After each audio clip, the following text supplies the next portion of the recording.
Good. Let's get out of here.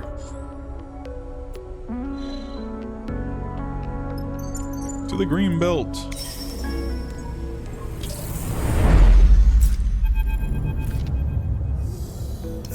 You bring the step silk husks you gathered from the wind's long shadow to Aki, and she is as pleased as you would expect. You meet her on the bridge overlooking green fields, the greenbelt workers quietly towing below, while the air recycler's wind gently rustles the leaves of the crops.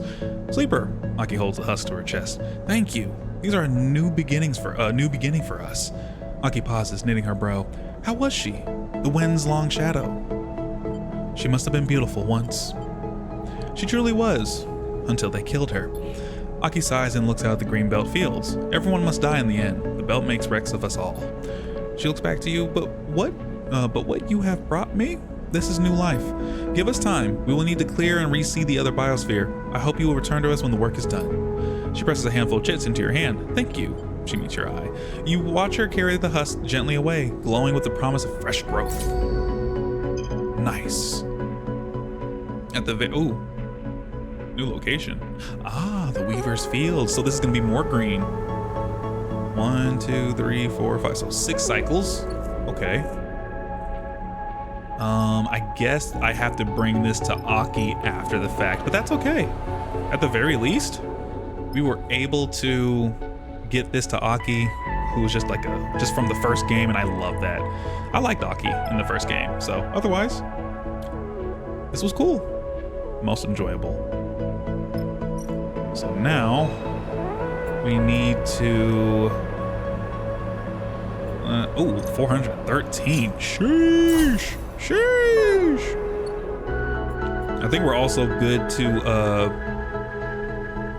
yeah, we gotta come back in 6. I think we're also good to just head out now. Let's go to the hollow. Because that's the only thing we have left, right? Gotta wait for this. That's the hollow. Wait for Aki to seed the step silk. So at least that's 2 majors we're getting done. So that's like a total of 4 points. I don't know what else will happen with this one, but that'll be 4 points. And we have 2 things to do with the scatter yard. So let's go to the hollow now.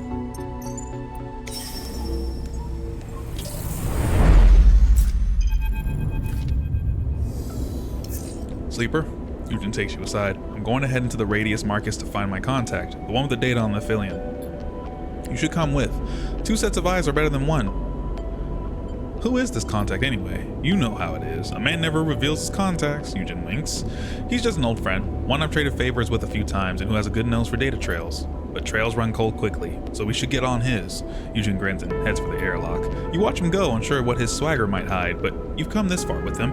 Maybe it's time to see where it all leads. Of course, let's go. Oh, this is nice. This is reminiscent somewhat of the Eye. Okay. So this is the market, so we ask around. So into it, We have interface. Oh. Why is there 2? The locals bounce signals off the inside of the hollow shell from pirate radio shop to shop averts. Tuning in might teach you something. The hollow with its brass scrap dealers is intimidating to newcomers, but spend a little time here and you'll find your place. Got you. And the jetty. This is where you can buy a meal, which I kind of will. I am hungry. It doesn't feel my actual stomach, but hey, that's okay. And we already have all the supplies we need, just not the fuel. So I think that's what we're gonna unlock as we go. But yeah, let's do, since this is already there, let's just intercept signals.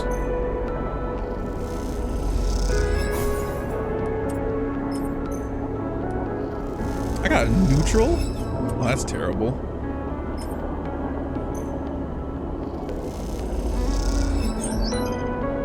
A 50-50. Let's see how this one goes.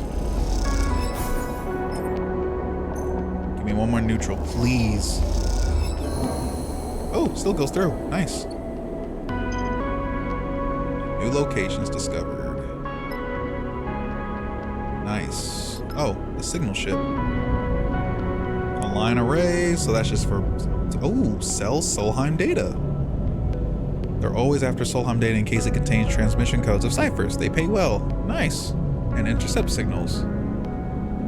Okay, so this is just, you can get money. Gotcha. What else is here? That's just watching the markets for the ghosted contact. This is buy fuel. We can sell the processed scraps. Oh. How much is it? 30 cryo?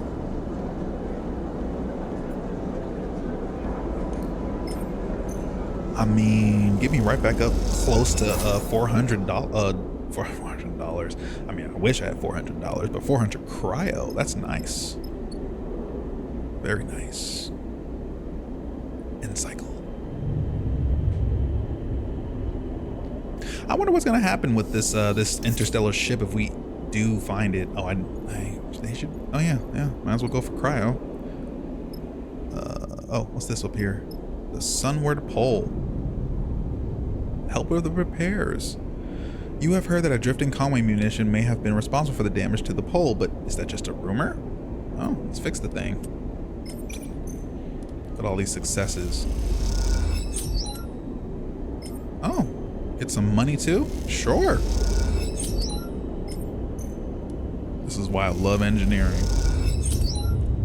Yo, imagine playing as a, cause I'm an engineer. No, I'm a machinist right now. Imagine playing as like a non-engineering character. Oh. Let's see what we get over here. What do you mean fried, Kimball? Our station depends on that array. The voice echoes out of one of the somewhere poles, cramped bay, stuck into the ceiling of the hollow. Though you are tired from a shift spent sealing leaks in this shattered section of the station, you still can't help but listen in. I've been patient, Kimball, but now with the repairs almost done, you're telling me we can't broadcast anyway? The voice comes from a doorway nearby, and as you float past, you glance inside. You see a woman facing away, addressing the back of a man, half buried in the guts of some complex machine. I'm sorry, Kimball, but that just feels malicious. Kimball. No way. No. That better not be who I think that is. The man, presumably Kimball, mumbles something in response, though you do not catch it through the wires and mechanisms that surround him. The woman quickly turns and spots you peering in through the doorway. Cyrene. Yo. Flex on us, Cyrene. She gives you a curious look. Oh, she quickly smiles. Hello. I'm Cyrene. She offers her hand. I've seen you working on the repairs. We appreciate your help, your efforts. Happy to help. She looks over her shoulder at Kimball and then back to you. How do you feel? She pauses, calculating, about the war in the inner system. It's corporate cruelty. It's warring for the belt. It's just corporate cruelty. Couldn't have put it better myself. Did you know that Senate Stat has already started shipbuilding at Cinza? Cyrene watches you for your response. Cinza? One of the three sisters in orbit around Ember. You haven't left the belt yet.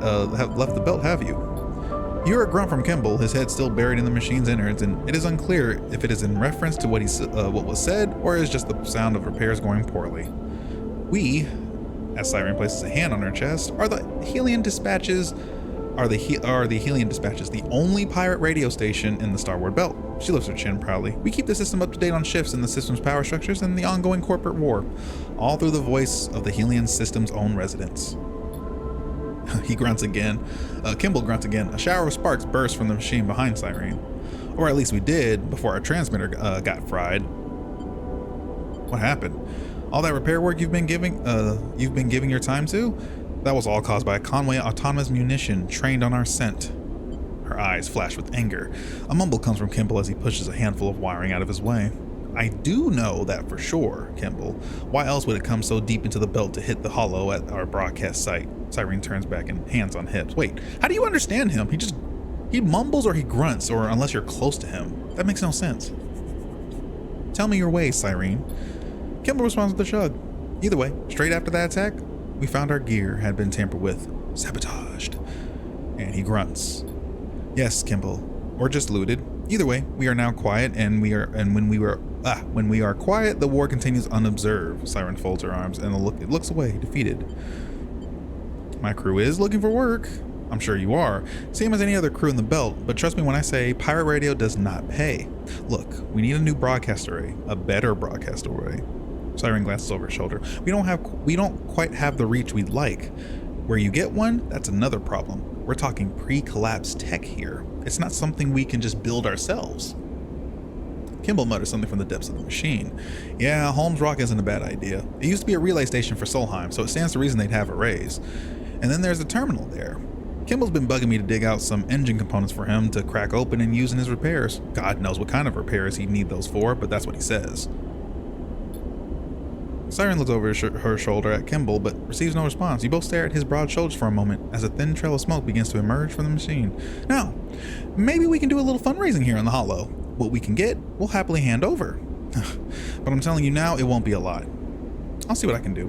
We'd appreciate it. Hell, the people of the Helion system would appreciate it. She glances over her shoulder. I think Kimball would appreciate it too. You leave Siren and Kimball to their repairs and making note of the engine components and wideband array that we'll need to get back on the air. It's hard to tell if the job will be worth your time, but then again, someone as knowledgeable as Serene might be a useful asset. Right? So she wants to install the array and repair transmitter. I mean, we technically have that. I don't want to use my own engine components though. So we at least have a little contract to deal there. So otherwise, I can put a point and into it. Let's just see if we get lucky. Nope, no luck.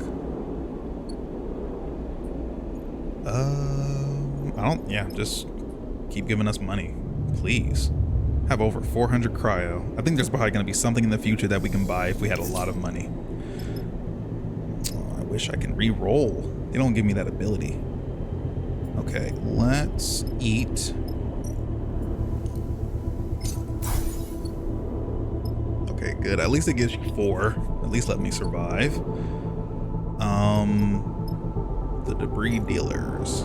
Oh, you know, I know I can get more money. That's not a problem. Let's watch the markets.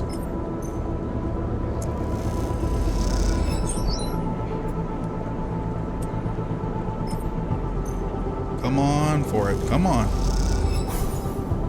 Ghosted contact plus and minus. Okay. Does it actually go up and down if you fail? Oh, okay. Cool.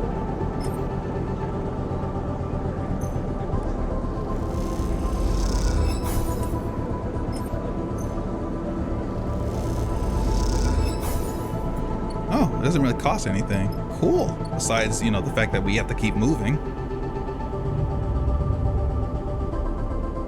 Oh, wait, that's a good question. If we went on that contract to the ship, who would I take? Besides, obviously it's going to be Eugen. It's his own story mission at this point.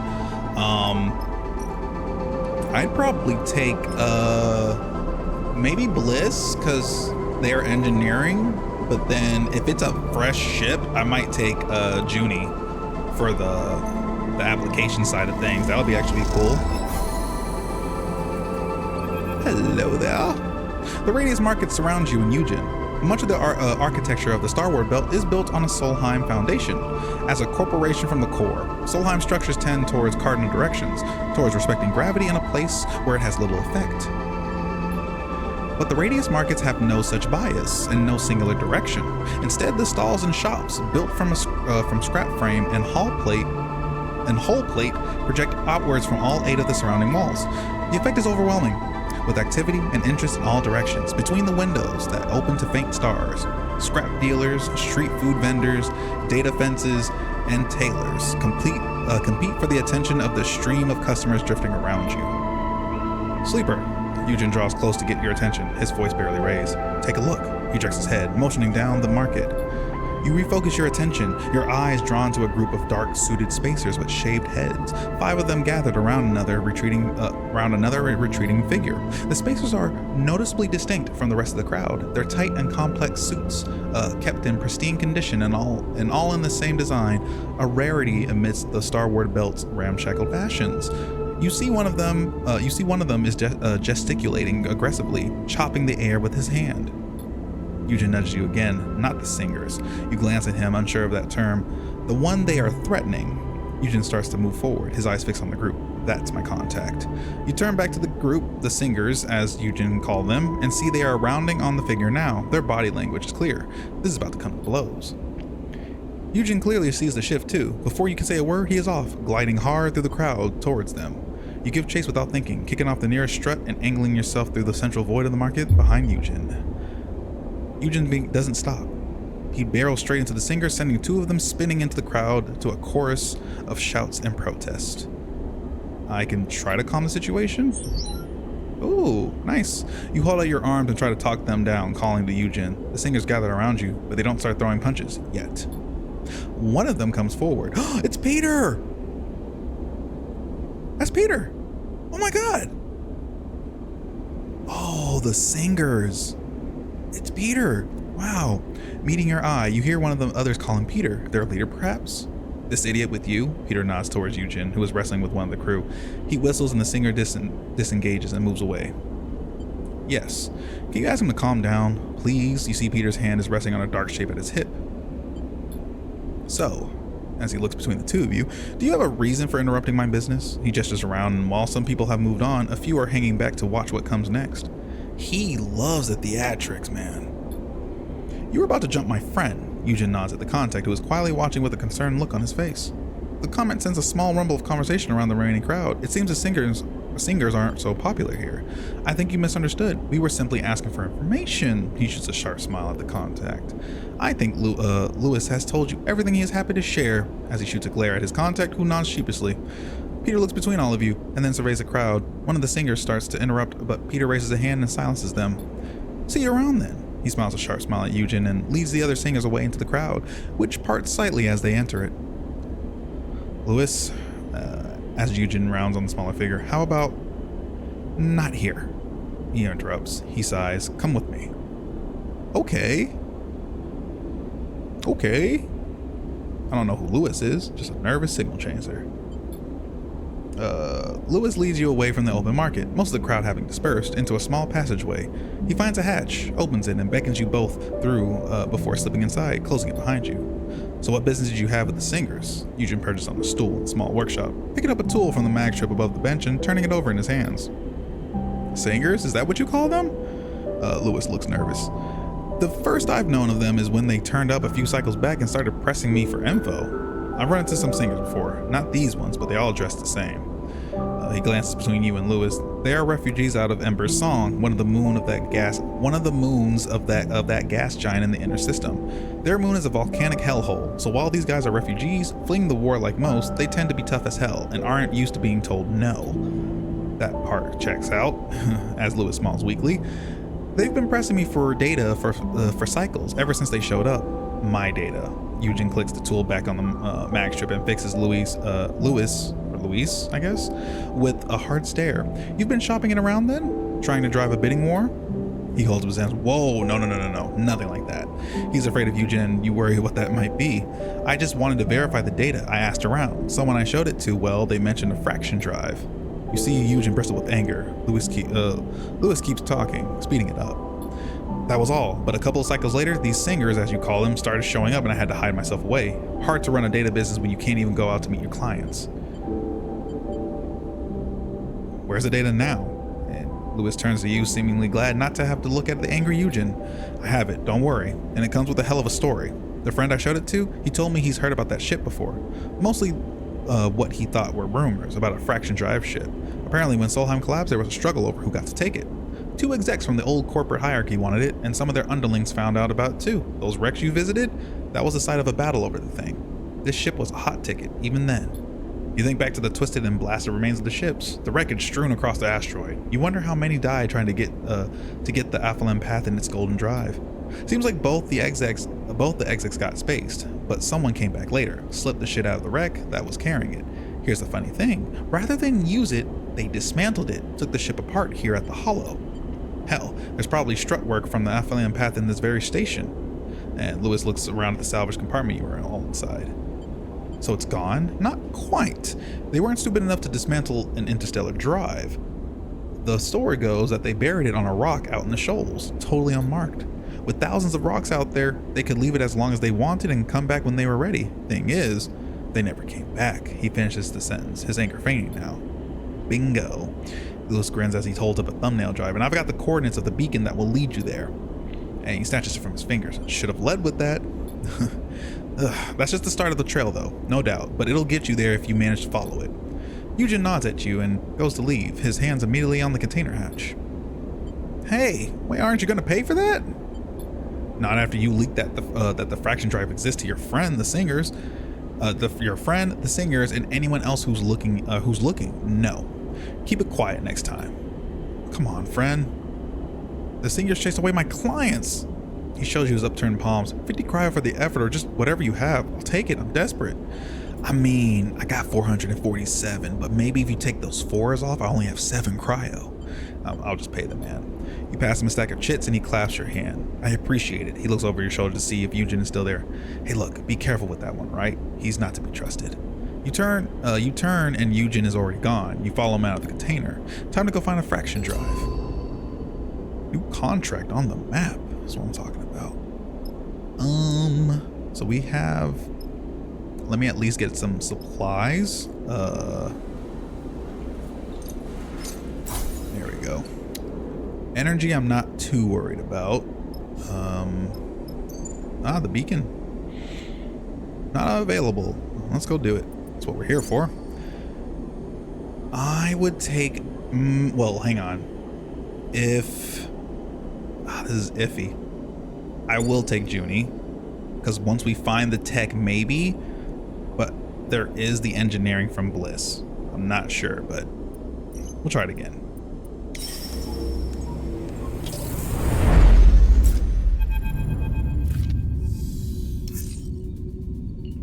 We're coming up on the beacon site now. Seraphim brings the ship into place. Signal's pretty weak though. He turns in his chair, which is what you get for chasing 10,000 cycle-old leads that got a lot of people killed. Facts, that's facts. Since you explained this situation to Seraphim, he hasn't gotten any more enthusiastic about the job, especially as it's a job that comes from Eugen. Seraphim shuts down the engine and turns to Eugen. Time for you to go have a poke around in those rocks. He waves a hand at the scattering of asteroids. Enjoy. Bye-bye. Eugen barely seems to notice the sarcasm. A kind of fixed determination has come over him since you left the Hollow. It's not something you've seen before. Let's suit up and find the beacon. He pats you on the shoulder. Louis said it's the first of a trail, so the faster we locate this one and get ourselves pointed to the next, the better. Enough messing around. He kicks off and glides out of the cockpit, heading straight for the airlock. If it's a signal we are tracing, then we should think about trying to triangulate it. Junie stares out of the cockpit at the sparse gray rocks. No point just wandering around and finding whatever else the beacon plants are left for overly curious travelers. Nice to be on the trail of a piece of history, though. If the Aphelion path was real, well, as she smiles, it'd be quite a find. And she turns and follows Eugen into the airlock. It's just you and Seraphim left in the cockpit. He taps at his console, ignoring you. You think this is a bad idea? He turns. Me? Me? He mockingly puts a finger on his own chest. Look. He gets serious for a second. People have been searching for this thing since the Solheim collapsed. That's a lot of desire directed at one hidden drive. Objects like that tend to get people in trouble, at least in my experience. So take it slow and keep your eyes on Eugen. As Seraphim turns back to the console, busying himself with the diagnostics. You turn and leave the cockpit, your mind on the beacon and the trail that should, all being well, end at the ticket out of the entire system. Okay.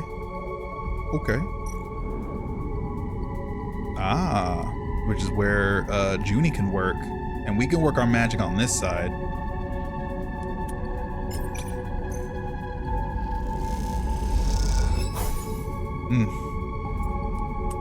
I will. It doesn't really matter which one you take though, so. I mean, I'll put some over here. They're both dangerous. Okay, I took some stress. Eugen, you gotta do some work too, buddy. Damn. Took 2 stress out of that. Oh my gosh. Okay. Well, if it's dangerous, that 3 is gonna be a lot dangerous.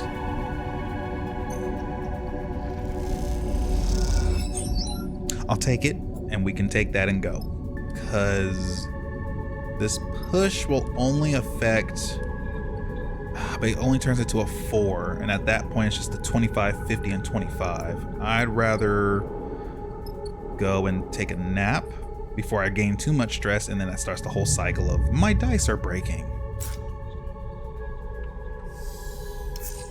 Oh, that's what I'm talking about. And he got a 6. She has a 3. Everyone can be useful. I gotta be careful with his now, because if it's not positive, I don't want to do it. So yeah, you're done. For her, that 3 will turn into a 4. We can run the risk. Nope. Okay. Well, it's all up to me now. So let's go. I don't know. Searching rocks. Oh wait, I have a 6. Or do I want a 5? Because a 5 is at least. You never know with a 5. So 1 stress. I'll take another 5 then. Bam. Oh, really? All right.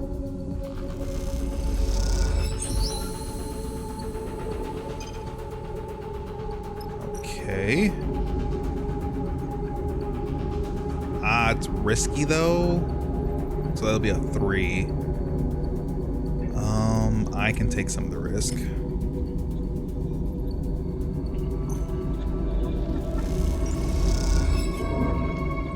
Alright, I'm gonna do a push. So I'm already here, so might as well.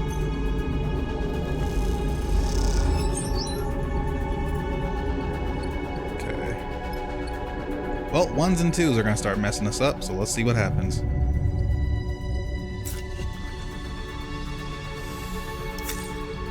Oh, it's just 1-1. Ooh, 5s and 6s. That's what I'm talking about. I don't know. No. Risky won't do anything on a neutral, so she's good here.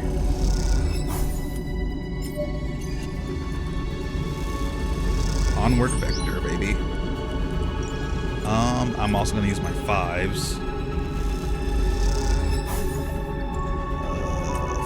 4. That leaves the door open, so let's. I would rather just get this done, so let's use a 6 here.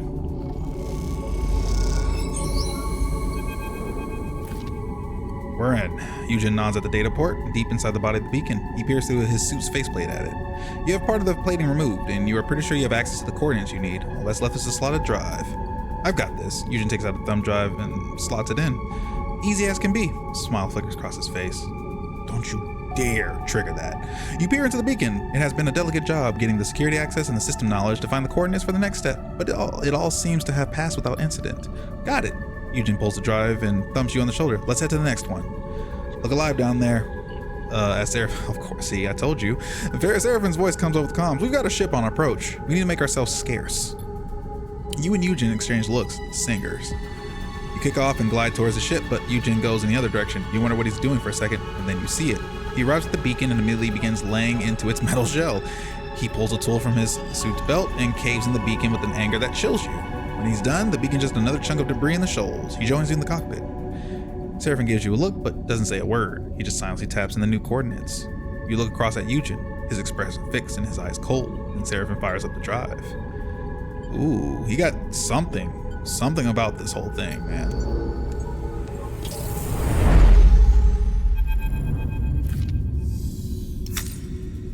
Ouch. I didn't know we were gonna go. I guess this is it though. A shrill bleat wakes you from your stargazing. Hopefully we can last. I'm about to start losing dice. What was that? Seraphin looks around the cockpit as warning lights and sirens sound all over the ship. The terminal screens flicker, some of them not coming back on. You hear a groan from somewhere deep in the ship.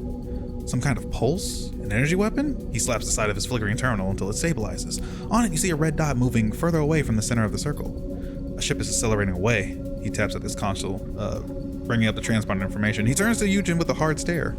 It's Vesna. Ugh. Got it in 1. The Limhound, registered in the far spindle. He slams his fist on his keyboard. How did she find us? How? Because Eugen is a sloppy operator, that's how. He shakes his head, and Seraphin shakes his head and starts working on the drive system. Now we're stranded. She knocked out our drive. Must have been waiting for us. We'll need to get it activated as quickly as we can. I hope we can. Eugen's up from his seat, peering out of the window at the large rock floating just outside. The beacon has to be there. Bestnut cracked it and then waited for us to catch up. She was trying to dissuade us. Well, she's done a pretty good job, as Seraphin scrolls through the latest drive diagnostics. Give up now? He glances at you. We're so close. Eugen's right. Seraphin sniffs but says nothing. The singers are out there too. If we are lucky, they will cancel each other out, as he goes to leave the cockpit. We decrypt the beacon and fix the drive. No distractions. Eugen kicks off and glides out of the cockpit towards the airlock. I knew this was going to get complicated, but we have to keep the find at the end of this trail in mind. To let it fall into Incuria's hands? We need to be the ones to claim it. Look, we're in this now. No way back, only forward. But the moment this goes south, and it will, I'll pull you out and we are leaving, whether Eugen wants to back out or not. He's serious. We can handle it. I hope you're right, Sleeper. He turns back to his console. This is, as far as he is concerned, is your problem to fix. Yay. Yay, and I got, like, the stress is astounding. Disabled drive. What is needed? Engineering. I'm good at that. And is the beacon. Okay, good. We actually reset this too. Okay. So how should we do this then? Let's put her stuff here. Because hey, it's reset now. Oh, come on. You know what? I don't want to risk it. Or no, I can. I'll risk it for the biscuits. You're useless to me. No, I'm kidding. Let's do... I don't know if I should get the disabled drive up first. Oh, that's gonna take some time.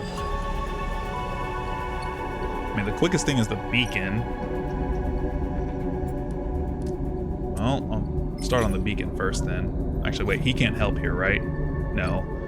Can he help back here is the question. Forced start, he can. Okay.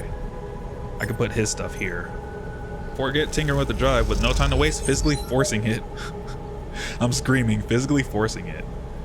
Oh, bypass systems? Yeah, I will touch that because that's dangerous. Okay, so let me see. We got 1, 2, 3, 4, 5, 6, 7, 8, 9. And I think it's like a +2 each time you succeed, but either way, he gave us a good start for that. I'll start over here on rewiring the beacon. So engineering helps every time. Every single time. Okay, so how do we want to do this? Yeah, and that's going to be automatically positive, so... Ooh, that was nice. Just give me neutral. That's what I'm talking about. Okay, cool. So that's done. That's well taken care of. We might have to lose a dice here. That's what sucks.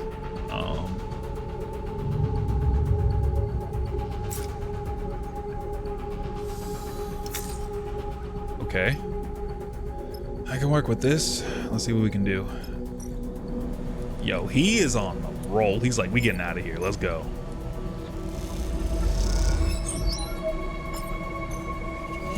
Didn't stand a chance. I'm about to use hers too. Everyone is going to make this work right now. Well, a 6 will turn hers to a 4. Let's, ooh, I actually have some good rolls here. Can we finish this off? I have 3 successes, so. Oh yeah, we can finish this one off. Perfect.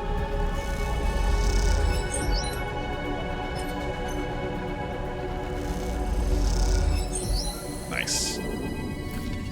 Seraphin punches the final set of coordinates into his console and runs a fresh set of diagnostics on the rig's drive. Everything comes up green. The atmosphere in the cockpit is tense. None of you know what you might be flying into. Eugen's jaw is set, his eyes on the stars and scattered rocks, his goal in reach. Whew! This one's tight. It's not a goal to be underestimated. A fraction drive, one that can take any ship out of the system and beyond, one that can forge a path through the surrogate systems few can take. Freedom, both from this system's politics and the structures of power that dominate the passage of people through colonized space. The problem with such a lofty ambition is that it is infectious, seductive. It is desirable enough to draw people out, bring them to your absolute limit. You have seen that in Eugen. The singers too are shaped by that desire, and Vesta, the steely-eyed captain you don't seem to be able to shake. The question is, who will flinch first? Not with our dice the way it is. I hope we get a success in this. We might even lose 2 dice. Oh, this sucks.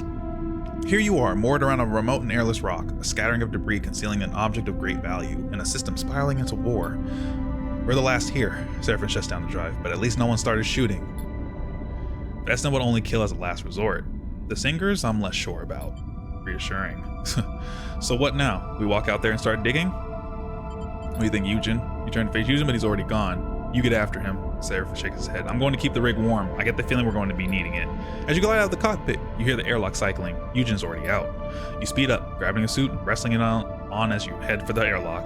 The door hisses open to reveal a sparse landscape. The twisted parts of a facility or ship, corroded beyond recognition, jut up out of the dusty rock. Squinting into the faint and distant sun, you can make out 2 figures in suits, standing in a fair distance apart in the middle of the loose circle of debris. You glide down towards them, specks of loose gravel and decaying metal bouncing off your suit as you do. Now, a voice crackles through your comms as you approach, broadcast over the open channel. None of us want to die out here. You see them now, the 2 figures, Vesna and the leader of the singers, Peter, facing each other across the dusty plain. Vesna's arm jutting out from her body, her hand resting on an object at her hip, a weapon. Keep your distance, Sleeper. Her eyes flick over to you as you approach. This godforsaken rock is crowded enough as it is. We set foot here first. The claim is ours, by anyone's judgment. Peter speaks calmly and slowly, his arms at his hips and his palms upturned. And I suspect we are also the best equipped to find the fraction drive and put it to use. By anyone's judgment? Who do you see out here to validate your claim? She gestures at the rock-strewn void with one hand, her other firmly on the grip of her handgun. The Sleeper is our witness here. Peter turns slowly to you. I'm sure they would verify our claim. I didn't see who was first. Well, at least someone here still has integrity. You look between the 2 of them, searching their faces for an intent, an opening, anything. Vesna's ocular implants give nothing away, but the visible tension in her gun arm suggests failing patience.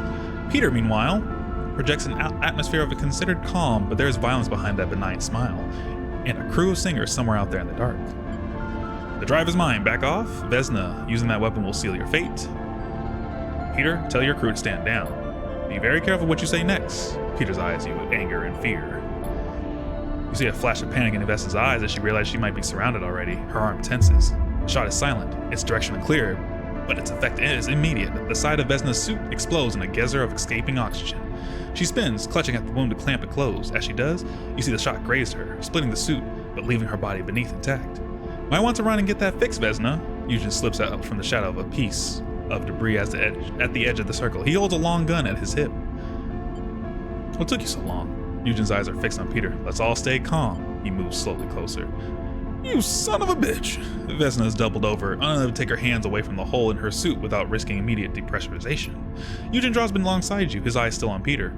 Time to turn yourself around, get in that ship of yours, and go back to wherever the hell you crawled out from.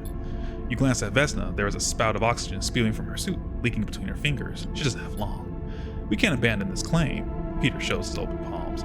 But for the singers to survive, we must leave the system behind. There is no way for us to support ourselves here. Our moon is gone, eaten up by the war. The belt will be next. You might as well shoot me here if you're not going to let me take the drive. This is my people's future.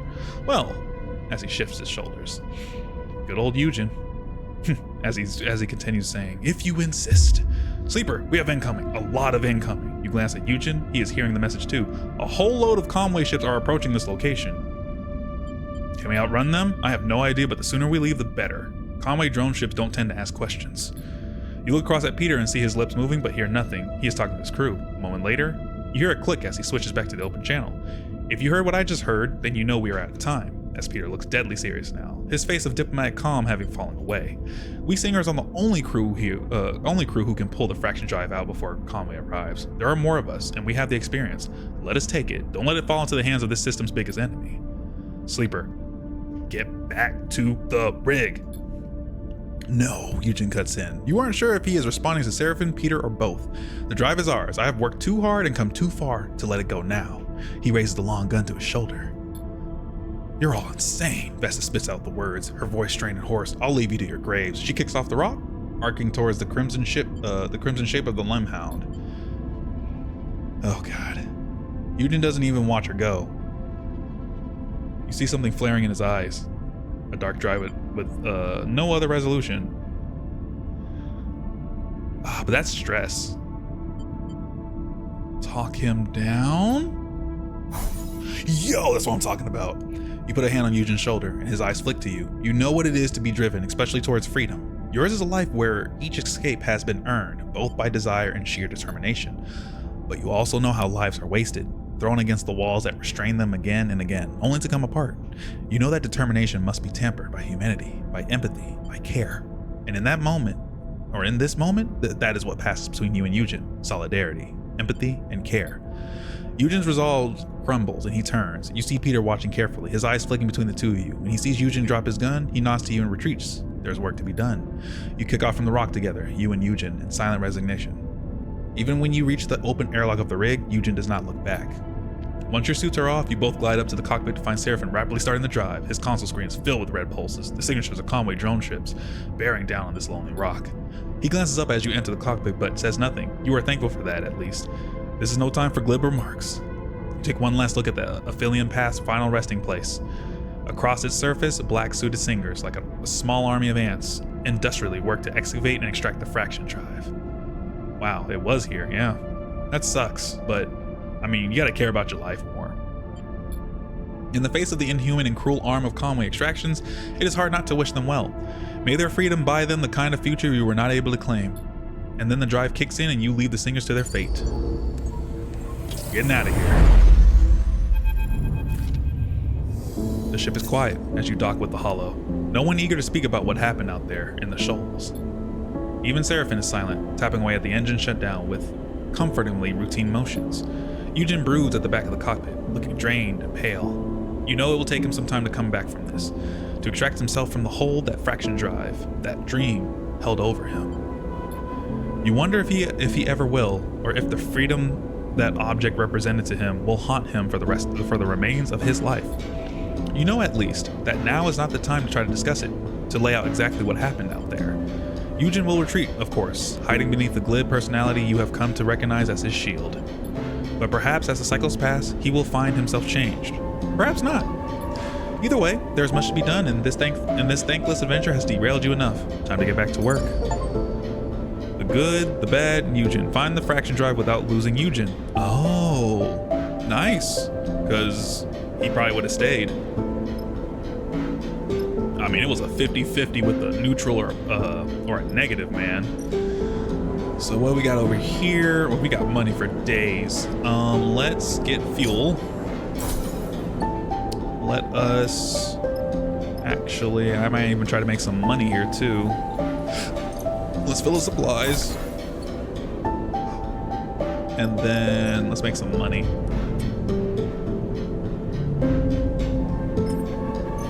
I'm gonna hold on to the Solheim data because you never know, those will come in handy.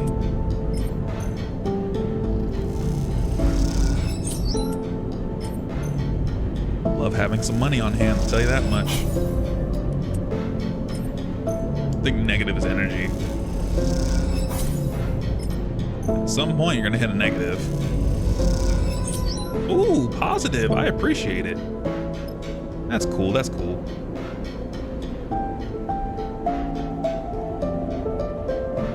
Let's actually, what we will, let me see what else we have.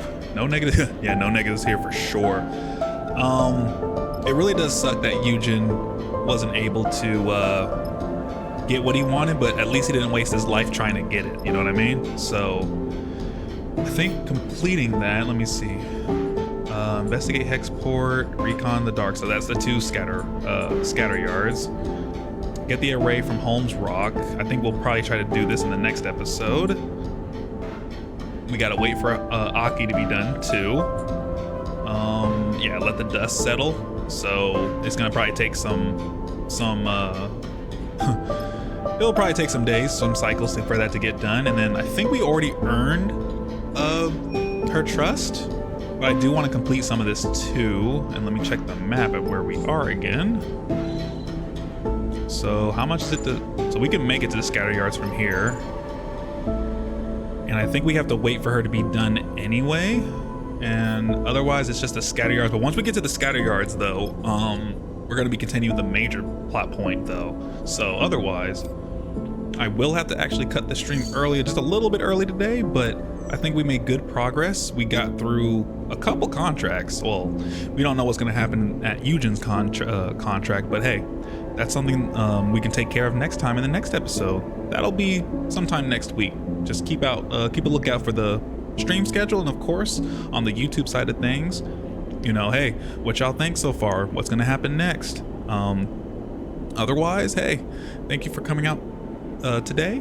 Thank you for this episode, for watching this episode from your favorite uncle, Uncle Burnsy. Peace.